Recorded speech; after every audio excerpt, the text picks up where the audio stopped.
Meanwhile, the crowded Republican presidential field now features more than a dozen potential White House occupants. With former President Trump's lead in the polls, other hopefuls are trying to find ways to stand out from the pack, delivering their messages directly to GOP voters across the country.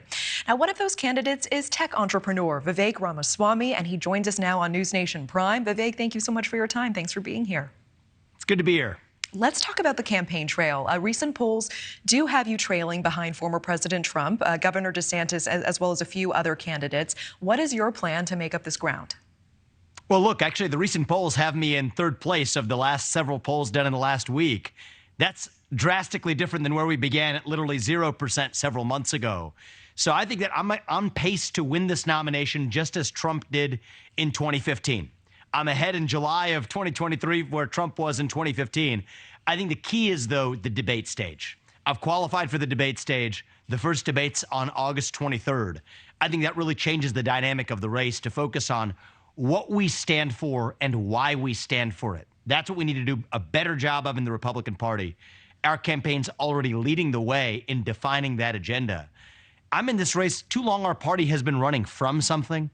I'm in this race to start leading us to something, to our vision of what it means to be an American. And we're just getting warmed up. I appreciate that. Speaking quickly of Mr. Trump, you've been a vocal defender of his as he's facing federal charges in the classified documents case. You've even called on your fellow candidates to pledge to pardon Trump, whoever wins. If you are such a vocal defender of him, why are you running against Donald Trump? I would have made different judgments than Trump did, no doubt about it. I'm in this race to lead our country forward. But I want to be really clear. I think the United States of America is not and should not be a country where we get in a habit of the party in power using police force to arrest its political opponents. That is a one-way downward slide. I'm interested in leading this nation forward, to move past the grievances of history, of even recent history, to actually lead a national revival.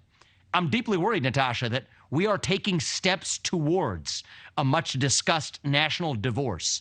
I reject that. I want to lead a revival, but to do that, we're going to have to be looking forward rather than keeping our eyes on the rearview mirror, whether it's racial grievance from the past or political grievance from the last several years. That's why I'm in this race. I hear you. Why do you think none of your fellow candidates have agreed to your pledge to pardon Trump, at least publicly?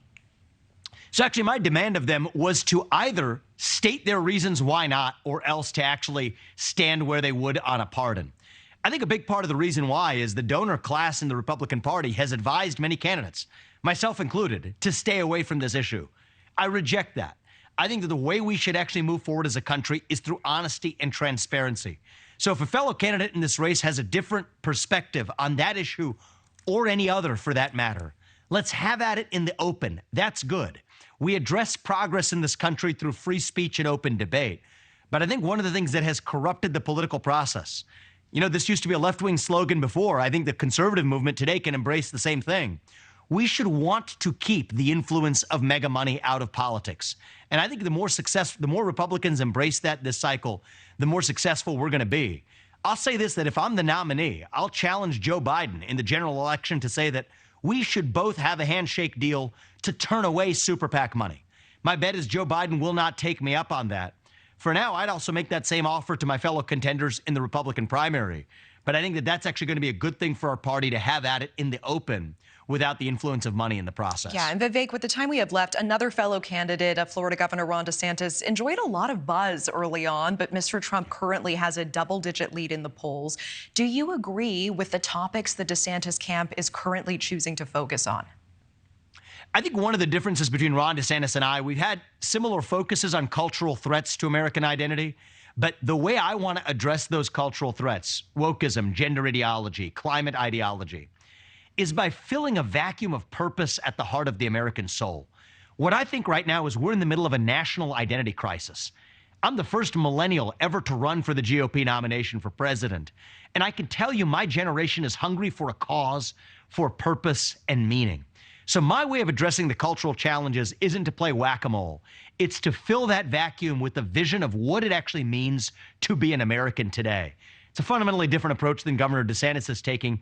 I respect a lot of his accomplishments in the state of Florida, but when it comes to the presidential race, I'm leading this race with a vision of national identity. And I think that's different from any other candidate in this race. Okay. Vivek Ramaswamy, I appreciate your time. Thank you for joining us on the show. Thank you for watching. Go to newsnationnow.com to find News Nation on your television provider. And don't forget to click the red subscribe button below to get more of News Nation's fact-driven, unbiased coverage.